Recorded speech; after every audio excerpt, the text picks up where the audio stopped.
পয়সার জন্য আসিনি দাদা। আমি আপনারা আশীর্বাদ করেন, আমার ছেলের মানুষটা শোধ করবো আমি।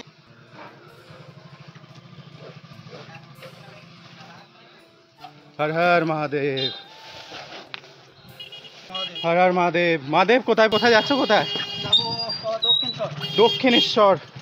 আমি 7 তারিখে কেদারনাথ যাচ্ছি। তোমার এই সফল যাত্রাটা পূর্ণ হোক, তোমার সব ইচ্ছা। আপনারও আশীর্বাদ করে আপনারও সামনে এগোতে পারেন সুস্থভাবে। আচ্ছা, আমি ছোট্ট একজন মানুষ, আমি কিছু সাহায্য করতে চাই আপনার এই সফল যাত্রায়। দাদা আমার সাহায্য বলতে যে আপনি যে আমাকে, আমি যে বেরিয়েছি যে আমি পয়সার জন্য আসিনি দাদা। আমি আপনারা আশীর্বাদ করেন, আমার ছেলের মানুষটা শোধ করবো আমি। যে পয়সা দিয়ে যে মানে বদনাম খেতে চাই না দাদা ওটা। পয়সা নেবেন না আপনি? মানে আপনার ছেলের জন্য করছেন? হ্যাঁ, আমি আমার ছেলের জন্য করছি। এবার আপনি যদি খুশি করেন সেটা সেটা আপনার ব্যাপার। এটা কি আপনার ছেলে? ওরা আমার ছেলে। বাবার সাথেই যাচ্ছ? হ্যাঁ, বাবার সাথেই যাচ্ছ। আচ্ছা, কোথা থেকে শুরু হয়েছিল যাত্রাটা?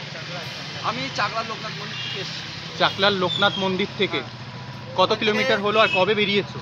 আমি আজকেই ওখান থেকে প্রায় 11 দিন বার হয়েছি। হ্যাঁ। জানি না মা আমার কবে এই জায়গায় নিয়ে যাবে। আপনারা সাপোর্ট করেন, আশীর্বাদ করেন যেন খুব তাড়াতাড়ি পৌঁছতে পারি আমি, এটাই আমি চাই। হর হর মহাদেব, তুমি পারবে, তুমি পারবে। হর হর মহাদেব। মানুষটা যেন তার গন্তব্যস্থল তার পৌঁছাতে পারবে, আর তার মনের ইচ্ছা ঈশ্বর যেন পূর্ণ করে।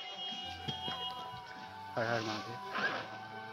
সত্যি মানে দেখে আমি জাস্ট থমকে গেলাম। যাই হোক, আমাকেও আমার যাত্রা কমপ্লিট করতে হবে। আজ কিন্তু আমি বাড়ি থেকে বেরিয়েছিলাম, ঠিক আছে, সাইকেল নিয়ে। যতদিন না যাচ্ছি এ মন্দির সে মন্দিরই ঘুরছি নিরামিষ খেয়ে।